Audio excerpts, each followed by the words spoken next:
Komplonun 27. yılına girmiş oluyoruz.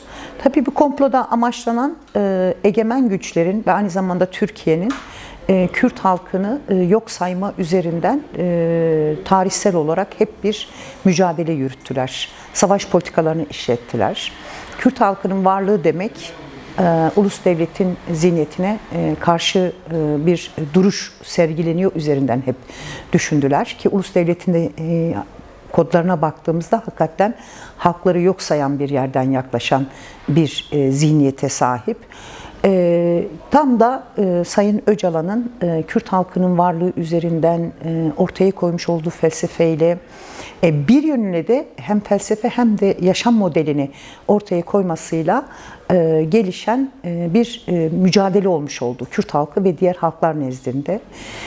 Buna emperyalist güçlerin, yine egemen güçlerin karşı durması üzerinden bu komplo gerçekleşmiş oldu. Amaçlanan buydu aslında. Yine bir halkı yok saymak, bir halkın varlığını inkar etmek ve savaş politikalarıyla aslında Kürt halkını varlığını yine ortadan kaldırmaktı. Ama ortaya konulan felsefe çok kapsamlı bir felsefe olduğu için Kürt halkı bugün 4 coğrafyada da varlığını ortaya koyuyor. Bu varlığını ortaya koyarken de hem diğer halkların da taleplerini esas alan bir yerden ve diğer halkların da mücadelesini destekleyen bir yerden bir yol alınmış oldu. Artık hem Türkiye Cumhuriyeti hem de egemen güçlerin varlığını ortaya koyan halkın karşısında duramadığını görüyoruz. Tam da bugün geldiğimiz süreç bunu ifade ediyor aslında.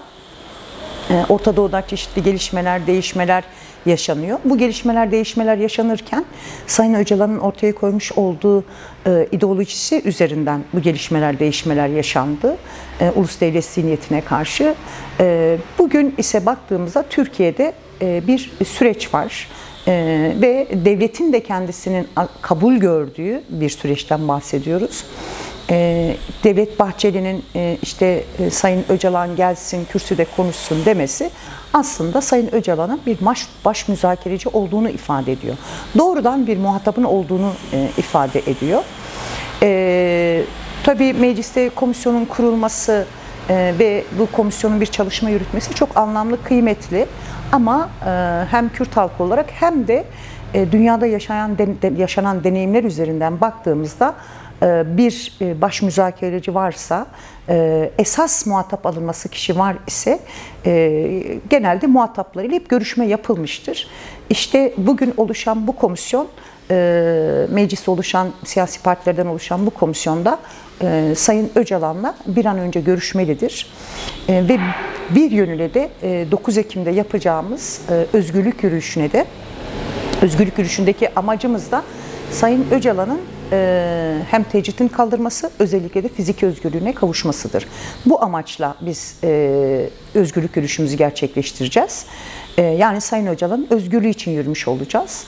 Bu sadece Kürt halkının özgürlük yürüyüşüne çağırmıyoruz. Çünkü barış ve demokratik toplumun inşa edilmesi tüm Türkiye halklarının yakından ilgilendiren bir sorundur.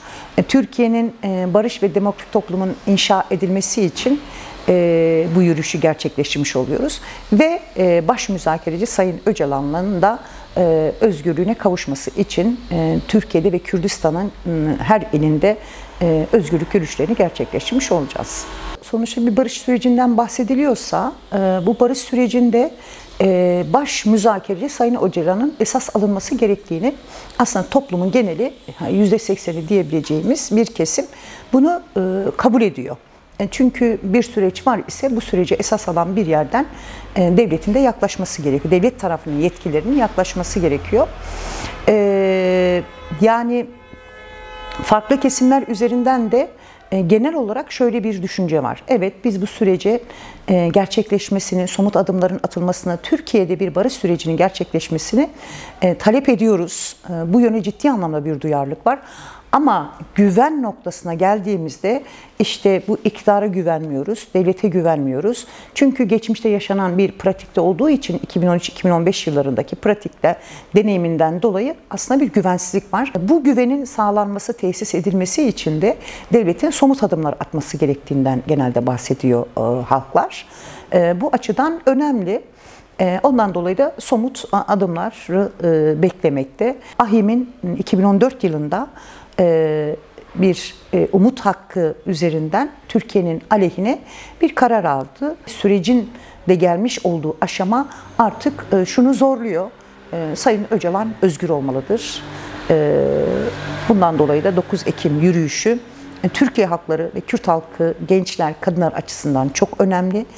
Tüm Türkiye halklarını ve Kürt halkını 9 Ekim'deki yürüyüşe davet ediyoruz.